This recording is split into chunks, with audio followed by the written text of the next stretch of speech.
Hi friends, അസ്സലാമു അലൈക്കും. Welcome to Nice Kitchen. ഇന്ന് നമ്മൾ നല്ല ടേസ്റ്റ് ആയിട്ടുള്ള ഒരു മത്തങ്ങ പായസമാണ് തയ്യാറാക്കുന്നത്.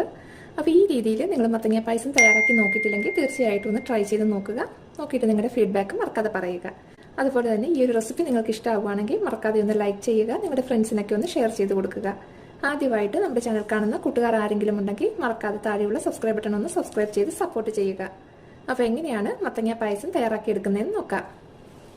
ഇപ്പം ഞാനിവിടെ ഒരു മത്തങ്ങ എടുത്തിട്ടുണ്ട്. അപ്പോൾ ഇതൊരു 1.5 കിലോ ഉള്ള മത്തങ്ങയാണ്. ഇത് മുഴുവനും നമുക്ക് ആവശ്യമില്ല. ഞാനപ്പോൾ ഒരു 1/2 കിലോ കട്ട് ചെയ്തിട്ട് തൊലിയൊക്കെ ചെത്തി ചെറിയ പീസസ് ആയിട്ടൊന്ന് എടുത്തു വെക്കട്ടെ.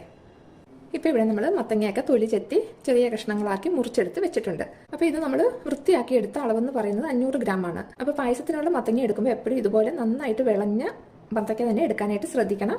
അപ്പോൾ ഇനി ഇത് നമുക്കൊന്ന് സ്റ്റീം ചെയ്തെടുക്കാം. അപ്പോൾ ഞാനൊരു സ്റ്റീമറിലേക്ക് കുറച്ച് വെള്ളം വെച്ച് നന്നായിട്ട് തിളച്ച് തുടങ്ങിയിട്ടുണ്ട്. അതിലേക്കാണ് നമ്മളിത് ഇട്ട് കൊടുത്ത് സ്റ്റീം ചെയ്തെടുക്കുന്നത്. അപ്പോൾ ഒരു 10-15 മിനിറ്റ് സ്റ്റീം ചെയ്താൽ മതി. അപ്പോൾ തന്നെ നമുക്ക് നല്ല പോലെ ഇത് വെന്ത് കിട്ടും. അപ്പോൾ മത്തങ്ങ വേവുന്ന ആ ഒരു സമയം നമുക്ക് പായസത്തിലേക്ക് ചേർക്കേണ്ട പരിപ്പൊക്കെ ഒന്ന് വറുത്ത് വേവിക്കാനായിട്ട് വെക്കാം. പായസത്തിലേക്ക് ചേർക്കാൻ വേണ്ടിയിട്ട് ഞാനിവിടെ 1/2 കപ്പ് അളവിൽ ചെറുപയർ പരിപ്പാണ് എടുത്തേക്കുന്നത്. അപ്പോൾ ആദ്യം തന്നെ നമുക്കിതൊന്ന് വറുത്തെടുക്കാൻ വേണ്ടിയിട്ട് ചൂട് കട്ടിയുള്ള ഒരു ചീനച്ചട്ടി സ്റ്റൗവിലോട്ട് വെക്കാം. ഇതിലേക്ക് ചെറുപയർ പരിപ്പിട്ടിട്ട് ഒരു ഇടത്തരം തീയിൽ നമുക്കിത് നല്ലതുപോലെ ഒന്ന് വറുത്തെടുക്കണം. നല്ല ഒരു ഗോൾഡൻ കളർ ആകുന്നത് വരെയാണ് വറുത്തെടുക്കേണ്ടത്. ഇപ്പോൾ ഇവിടെ ചെറുപയർ പരിപ്പ് പാകത്തിന് തന്നെ മൂത്ത് കിട്ടിയിട്ടുണ്ട്. ഇനി നമുക്ക് സ്റ്റൗ അങ്ങ് ഓഫാക്കി ഇതൊന്ന് തണുക്കാനായിട്ട് മാറ്റി വെക്കാം. ഇപ്പോൾ ഇവിടെ 10 മിനിറ്റ് ആയിട്ടുണ്ട് നമ്മൾ മത്തങ്ങ വേവിക്കാൻ വെച്ചിട്ട്. നമുക്കിത് വേവായൊന്ന് നോക്കാം. നല്ല പാകത്തിന് തന്നെ മത്തങ്ങ വെന്ത് കിട്ടിയിട്ടുണ്ട്. അപ്പോൾ ഇനി നമുക്ക് ഫ്ലെയിം അങ്ങ് ഓഫ് ചെയ്ത് ഇതൊന്ന് തണുക്കാനായിട്ട് മാറ്റി വെക്കാം. ഇപ്പോൾ ഇവിടെ ചെറുപയർ പരിപ്പിൻ്റെ ചൂടൊക്കെ ആറിയിട്ടുണ്ട്. അപ്പോൾ ഇനി ഇത് നമുക്ക് നല്ലതുപോലെ ഒന്ന് കഴുകിയതിന് ശേഷം വേവിക്കാനായിട്ട് ഇടാം. ഇപ്പോൾ ഇവിടെ ചെറുപയർ പരിപ്പ് നമ്മൾ കഴുകി ഊറ്റിയെടുത്ത് വെച്ചിട്ടുണ്ട്. അപ്പോൾ ഇനി ഇത് നമുക്ക് വേവിക്കാനായിട്ട് ഒരു കുക്കറിലേക്ക് ഒന്ന് ഇട്ട് കൊടുക്കാം. ഇനി ഇതിലേക്ക് ഒരു 2 കപ്പ് തേങ്ങാപ്പാൽ ചേർത്ത് കൊടുക്കാം. അപ്പോൾ ഇത് ഞാൻ 2 കപ്പ് ചിരകിയ തേങ്ങയിലേക്ക് കുറേശ്ശെ വെള്ളം ഒഴിച്ച് തലപ്പാലും 2ാം പാലും മാറ്റിയതിന് ശേഷം എടുത്തു വെച്ചേക്കുന്ന 3ാം പാലാണ്.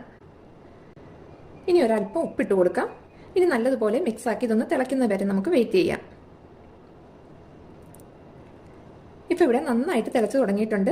ഇനി നമുക്കിത് അടച്ച് വെയിറ്റ് ഇട്ട് കൊടുക്കാം.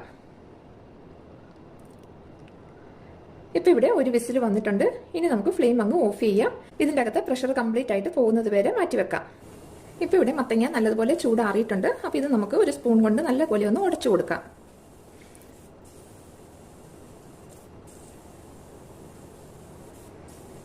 ഇപ്പം മത്തങ്ങ നന്നായിട്ട് നമ്മൾ ഉടച്ചെടുത്തിട്ടുണ്ട്. അപ്പോൾ ഇത് നമുക്കങ്ങ് മാറ്റി വെക്കാം. ഇപ്പോൾ ഇവിടെ പ്രഷർ കുക്കറിലെ പ്രഷറൊക്കെ പോയി ഇരിപ്പുണ്ട്. നമുക്കിതൊന്ന് തുറന്നു നോക്കാം. ചെറുപയർ പരിപ്പ് നല്ല പാകത്തിന് തന്നെ വെന്തിട്ടുണ്ട്. അപ്പോൾ ഇത് ഇളക്കുന്നതിന് മുമ്പ് തന്നെ നമുക്കിതിലേക്ക് ശർക്കര നീര് ചേർത്ത് കൊടുക്കാം. അങ്ങനെയാണെങ്കിൽ അത് വല്ലാണ്ടങ്ങ് വെന്ത് ഉടഞ്ഞു പോകാതെ ഇരിക്കും. അപ്പോൾ ഞാനിവിടെ 225 ഗ്രാം ശർക്കര 1/2 കപ്പ് വെള്ളം ഒഴിച്ച് ഉരുക്കിയിട്ട് അരിച്ചെടുത്ത് വെച്ചേക്കുന്നതായിരുന്നു. ശർക്കര നീര് ചേർത്തതിന് ശേഷം നമുക്കിത് നല്ലതുപോലെ ഒന്ന് ഇളക്കി മിക്സാക്കി വെക്കാം. ഇനി നമുക്കൊരു പാൻ വെച്ച് അതിലേക്ക് ഒരു 3 ടേബിൾ സ്പൂൺ നെയ്യ് ഒഴിച്ചൊന്ന് ചൂടാക്കിയെടുക്കാം. നെയ്യ് നന്നായിട്ട് ചൂടായി കഴിയുമ്പോൾ അതിലേക്ക് കുറച്ച് നട്ട്സ് ഇട്ട് കൊടുക്കാം. അപ്പം നട്ട്സൊക്കെ നമ്മൾ ഓരോരുത്തരുടെ ഇഷ്ടം അനുസരിച്ച് കൂട്ടിയോ കുറച്ചോ ഒക്കെ എടുക്കാം. നട്ട്സ് ഒരു ഗോൾഡൻ കളറായി തുടങ്ങുമ്പോഴത്തേക്ക് നമുക്ക് കുറച്ച് കിസ്മിസും കൂടി ഇട്ട് കൊടുക്കാം. കിസ്മിസും മൂത്ത് കഴിയുമ്പോൾ നമുക്കിത് കോരി മാറ്റി വെക്കാം.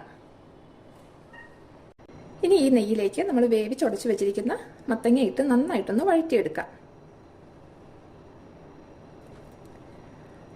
അപ്പോൾ നല്ല ടേസ്റ്റ് ആയിട്ടുള്ള ഒരു പായസമാണ് ഈ ഒരു മത്തങ്ങ പായസം. അപ്പോൾ ഈ രീതിയിൽ നിങ്ങൾ മത്തങ്ങ പായസം തയ്യാറാക്കി നോക്കിയിട്ടില്ലെങ്കിൽ തീർച്ചയായിട്ടും ഒന്ന് ട്രൈ ചെയ്ത് നോക്കുക. നോക്കിയിട്ട് മറക്കാതെ നിങ്ങളുടെ ഫീഡ്ബാക്ക് കൂടി പറയുക. അതുപോലെ തന്നെ ഈ ഒരു റെസിപ്പി നിങ്ങൾക്ക് ഇഷ്ടമാവുകയാണെങ്കിൽ ലൈക്ക് ചെയ്യാനും നിങ്ങളുടെ ഫ്രണ്ട്സിനൊക്കെ ഒന്ന് ഷെയർ ചെയ്ത് കൊടുക്കാനും മറക്കരുത്. ഇപ്പോൾ ഇവിടെ മത്തങ്ങ നെയ്ക്കകത്ത് നന്നായിട്ട് വഴറ്റിയെടുത്തിട്ടുണ്ട്. ഞാനിപ്പോൾ ഇവിടെ ഒരു 5 മിനിറ്റ് സമയമാണ് നെയ്ക്കകത്ത് വഴറ്റിയെടുത്തത്. അപ്പോൾ ഇനി ഇതിലേക്ക് നമ്മൾ വേവിച്ച് വെച്ചിരിക്കുന്ന ചെറുപയർ പരിപ്പ് നമുക്ക് ചേർത്ത് കൊടുക്കാം. ഇനി ഈ ചെറുപയർ പരിപ്പും മത്തങ്ങയും കൂടി നന്നായി യോജിപ്പിച്ചതിന് ശേഷം ഈ ശർക്കര നീര് നല്ലതുപോലെ പറ്റുന്നത് വരെ നമുക്ക് തിളപ്പിച്ചെടുക്കണം. ശർക്കര നീര് നന്നായിട്ട് പറ്റിയതിന് ശേഷമാണ് നമ്മളിതിലേക്ക് 2ാം പാല് ചേർത്ത് കൊടുക്കുന്നത്. ഇപ്പോൾ ഇവിടെ നല്ല പാകത്തിന് തന്നെ റെഡി ആയിട്ടുണ്ട്. നമ്മൾ ഒഴിച്ചു കൊടുത്ത ശർക്കര നീരെല്ലാം പറ്റി നല്ല കുറുകി നമുക്ക് കിട്ടിയിട്ടുണ്ട്. അപ്പോൾ ഈ ഒരു സമയത്താണ് നമ്മളിതിലേക്ക് 2ാം പാല് ചേർത്ത് കൊടുക്കേണ്ടത്. ഞാനിവിടെ 1.25 കപ്പ് അളവിലാണ് 2ാം പാൽ എടുത്തേക്കുന്നത്. അത് നമുക്ക് ചേർത്ത് നല്ലതുപോലെ ഒന്ന് മിക്സാക്കി എടുക്കാം. അതിനുശേഷം വീണ്ടും നമുക്ക് ഒരു മീഡിയം ഫ്ലെയിമിൽ വെച്ചിട്ട് ഈ 2ാം പാൽ ഒഴിച്ചതും ഒന്ന് കുറുകി വരണം. നമ്മളിപ്പം 2ാം പാൽ ഒഴിച്ച സമയത്തുള്ള രീതിയിൽ വീണ്ടും ഇതൊന്ന് കുറുകി വരണം. എന്നിട്ട് വേണം നമ്മളിതിലേക്ക് 1ാം പാൽ ചേർക്കേണ്ടത്. അപ്പം നമ്മളിത് അടച്ചു വെച്ച് തന്നെ കൊടുത്താൽ മതി. എന്നിട്ട് ഇടയ്ക്ക് നമ്മളൊന്ന് തുറന്ന് ഇളക്കി കൊടുത്ത് വീണ്ടും അടച്ചു വെച്ച് അങ്ങനെ ഇത് നമുക്കൊന്ന് കുറുക്കിയെടുക്കാം.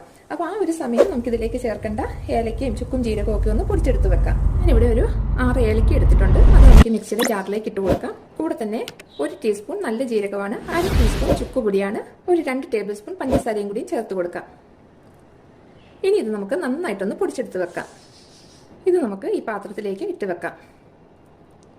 ഇനി പായസത്തിലേക്ക് ചേർക്കാൻ വേണ്ടി നമ്മൾ എടുത്തു വെച്ചിരിക്കുന്ന 1/4 കപ്പ് 1-ാം പാലിൽ നിന്ന് കുറച്ച് ഇതിലേക്ക് ഒഴിച്ച് കട്ടയില്ലാതെ നമുക്കിതൊന്ന് കലക്കിയെടുത്ത് വെക്കാം.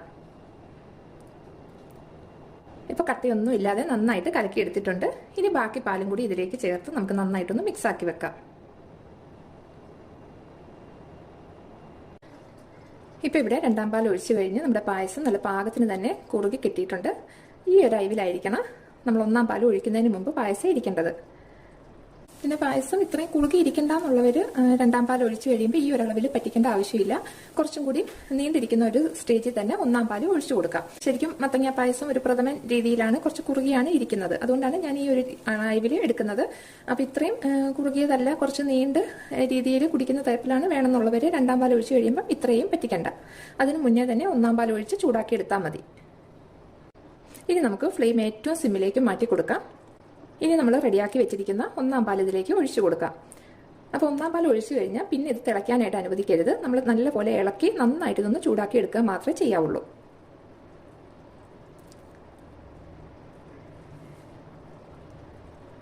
ഇപ്പോൾ ഇവിടെ നന്നായിട്ട് ചൂടായിട്ടുണ്ട്. ഇനി നമുക്ക് ഫ്ലെയിം അങ്ങ് ഓഫ് ചെയ്യാം. അപ്പോൾ ഫ്ലെയിം ഓഫ് ചെയ്ത് കഴിഞ്ഞും ഒരു മിനിറ്റ് ഒന്ന് ഇതുപോലെ ഇളക്കി കൊടുത്തുകൊണ്ടിരിക്കുക. അപ്പോൾ അല്ലെങ്കിൽ ആ പാനിൻ്റെ ചൂട് കൊണ്ട് അത് തിളയ്ക്കാനായിട്ട് തുടങ്ങും. അപ്പോൾ അങ്ങനെ വരാതിരിക്കാൻ വേണ്ടിയിട്ട് 1 മിനിറ്റ് നന്നായിട്ടൊന്ന് ഇളക്കി കൊടുത്തുകൊണ്ടിരിക്കുക. ഇനി നമ്മൾ പൊരിച്ചു കോരി വെച്ചിരിക്കുന്ന നട്ട്സും കിസ്മിസും കൂടി ഇതിലേക്ക് ഇട്ട് കൊടുക്കാം. അപ്പോൾ ഇത്രയേ ഉള്ളൂ. വളരെ ടേസ്റ്റ് ആയിട്ടുള്ള ഈ ഒരു മത്തങ്ങ പായസം നിങ്ങളെല്ലാവരും ഒന്ന് ട്രൈ ചെയ്ത് നോക്കണം. നോക്കിയിട്ട് മറക്കാതെ നിങ്ങളുടെ ഫീഡ്ബാക്ക് കൂടി പറയുക. ഇൻഷാ അല്ലാഹ് നമുക്ക് പുതിയൊരു റെസിപ്പിയുമായി വീണ്ടും കാണാം.